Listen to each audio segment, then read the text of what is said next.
अमूमन लोगों की पहचान उनके शहर या गांव से होती है, लेकिन कुछ शख्स ऐसे भी होते हैं जिनके नाम से शहर या गांव को जाना जाता है। ऐसे ही चुनिंदा लोगों में पिथौरागढ़ के अंतर्राष्ट्रीय मुक्केबाज कैप्टन हरी सिंह थापा भी शामिल रहे हैं।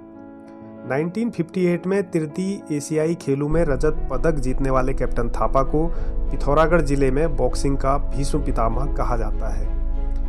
बचपन से ही खेलों के शौकीन हरी सिंह के भीष्म पितामह बनने की पूरी कहानी स्टोरी टुडे पर आप जानेंगे, जिन्होंने रिंग में उतरने वाले देश भर के मुक्केबाजों को हीरे की तरह तराशने में अहम भूमिका तो निभाई ही, पिथौरागढ़ जिले को बॉक्सिंग का गढ़ भी बनाया।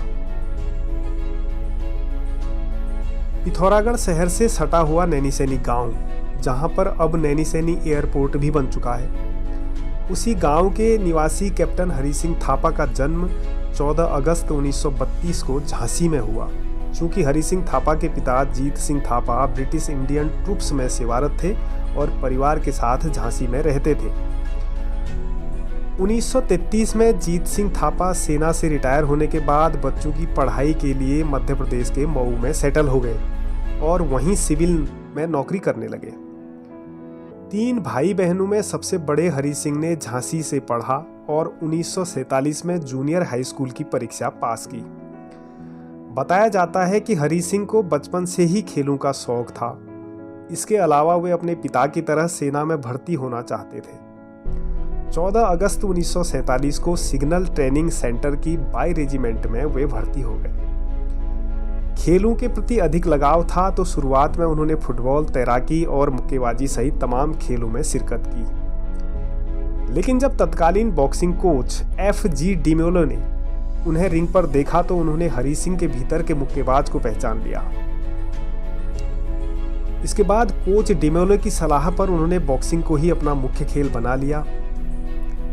उन्होंने कड़ी मेहनत से बॉक्सिंग चैंपियनशिप जीतकर अपने आप को साबित भी कर दिखाया। कैप्टन थापा ने 1950 की राष्ट्रीय प्रतियोगिता के व्यक्तिगत चैंपियनशिप में स्वर्ण पदक जीता। राष्ट्रीय स्तर पर उनकी यह अब तक की सबसे महत्वपूर्ण उपलब्धि थी। 1954 की राष्ट्रीय मुक्केबाजी प्रतियोगिता में पूर्वी कमान के खेम बहादुर को हराकर उन्होंने दूसरा स्वर्ण पदक जीता। उन्होंने 1950 से 1957 तक नेशनल गेम्स में कुल 5 स्वर्ण पदक जीते।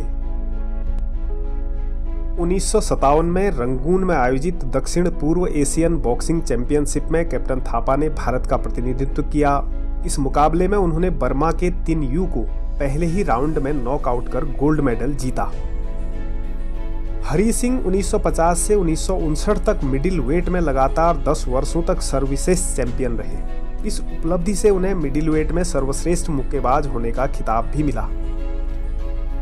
वर्ष 1958 में जब हरी सिंह ने जापान के टोक्यो शहर में आयोजित तृतीय एशियाई खेलों की मुक्केबाजी में प्रतिभाग किया तो फाइनल में उनका मुकाबला ताइवान के चाइंग लोपो के साथ हुआ। कहा जाता है कि रेफरी ने गलत निर्णय देते हुए ताइवान के बॉक्सर को विजेता घोषित कर दिया। इस गलत डिसीजन से हरी सिंह को स्वर्ण के बजाय रजत पदक से संतुष्ट होना पड़ा। तब रेफरी के निर्णय की काफी आलोचना भी हुई। तमाम अंग्रेजी अखबारों ने भी थापा के खेल को तकनीकी रूप से उम्दा बताया था। बहरहाल जो भी रहा हो, एशियाई खेलों में रजत पदक जीतकर भी कैप्टन थापा ने अंतर्राष्ट्रीय स्तर पर देश का नाम ऊंचा कर दिया था।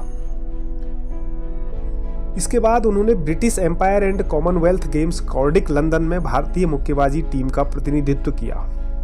उन्होंने पहले ही मुकाबले में वेल्स के मुक्केबाज ग्लेन वाटर्स को नॉकआउट कर दिया, लेकिन दुर्भाग्य से अभ्यास के दौरान लगी चोट के कारण उन्हें आगे खेलने की अनुमति नहीं मिली। 1959 की मिडिलवेट की अखिल भारतीय चैंपियनशिप में भी उन्होंने स्वर्ण पदक जीता। 1961 में उन्हें सर्विसेज बॉक्सिंग टीम का राष्ट्रीय कोच नियुक्त किया गया। वे 1965 तक इस पद पर रहे। कैप्टन थापा ने खेलों के साथ ही 1971 के युद्ध में अद्भुत शौर्य का प्रदर्शन किया।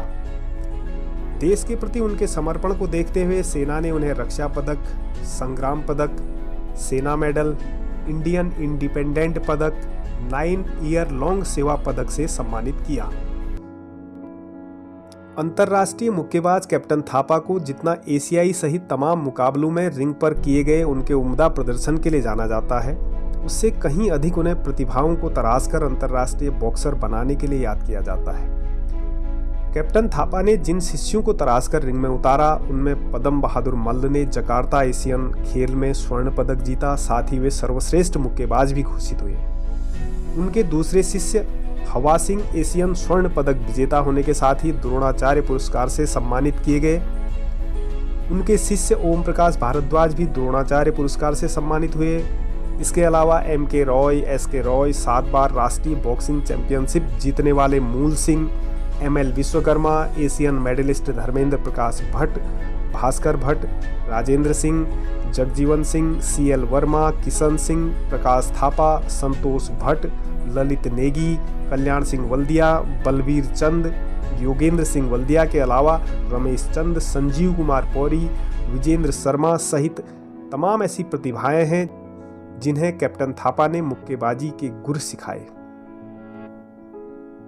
भारतीय सेना की सिग्नल कोर से साल 1975 में सेवानिवृत्त होकर अपने गृह जनपद पिथौरागढ़ जब आए तो कैप्टन थापा ने देव सिंह खेल मैदान में यहाँ के बच्चों को मुफ्त में कोचिंग देना शुरू किया। इसके बाद उन्होंने अपने गांव नैनीसैनी में भी छोटे बच्चों को बॉक्सिंग की कोचिंग दी। उनकी इसी विशेषता के कारण कैप्टन थापा को बॉक्सिंग का भीष्म पितामह कहा जाता है। कैप्टन थापा की उपलब्धियों को देखते हुए उत्तराखंड सरकार ने उन्हें वर्ष 2013 में द्रोणाचार्य पुरस्कार से सम्मानित किया। स्वयं अंतर्राष्ट्रीय स्तर पर चमकने और फिर अपने तमाम शिष्यों को उस मुकाम तक पहुंचाने वाले कैप्टन थापा ने 7 फरवरी 2021 को 89 साल की उम्र में अंतिम सांस ली। मुक्केबाजी के क्षेत्र में उनकी तमाम उपलब्धियों के लिए कैप्टन थापा को हमेशा याद किया जाता रहेगा।